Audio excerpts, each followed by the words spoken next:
कस्टमरची घरघंटी आलेली आहे, तिला बंद आहे पूर्ण, टोटली पूर्ण बंद आहे. आज आपण तिला खोलून बघूया काय प्रॉब्लेम आहे काय नाही, तिचं सोल्युशन आपण लगेच करूया.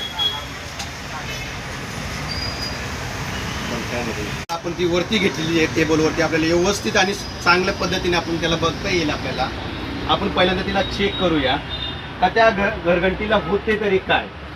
त्या घरघंटीला चालू केले, ऑन केले, पण तरी आता काही ते चालू होत नाही.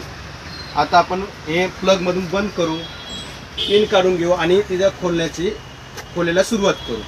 त्याच्यामध्ये ही घरघंटी आता आपली वरची घरघंटी खोलून घेतलेली आहे.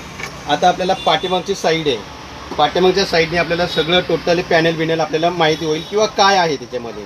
त्यामुळे आपण ते थोडं पहिल्यांदा खोलून घेऊ.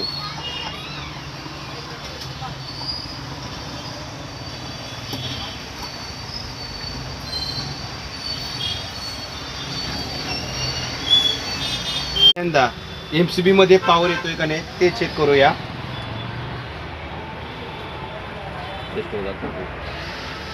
पिन लावून घेऊया आणि पिन लावल्यानंतर आपण चालू करू आणि सिरीजमध्ये लावायची. चालू केल्यानंतर आपण इकडे MCB ऑन करायची आणि बघायचं की लाईट येते का नाही. हां, आता बघा यात लाईट आलेली नाही.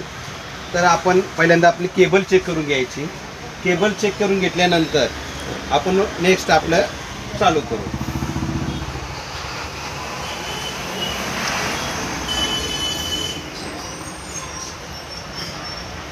हां, केबल आता आपल्याला ओके दिसते. आपण आता आपण हेच कॅपॅसिटर, त्यांचा जो कॅपॅसिटर गेलेला आता तो आहे 25 MFD. तो कॅपॅसिटर आपण चेंज केला कारण त्या कॅपॅसिटरचा पॉवर कमी झाला होता, त्यामुळे आपण तो चेंज केला. आणि आता आपण पाहूया मोटर चालू होते का नाही. सर्वप्रथम आपण प्लग लावून घेतलेली आहे, MCB ऑन केलेली आहे. आता तर आपल्याला फुल व्होल्टेजमध्ये आपल्या बल्ब चालू झालेला आहे. म्हणजे याचा अर्थ आमचा व्हिडिओ जर तुम्हाला आवडला असेल तर लाईक आणि शेअर करा.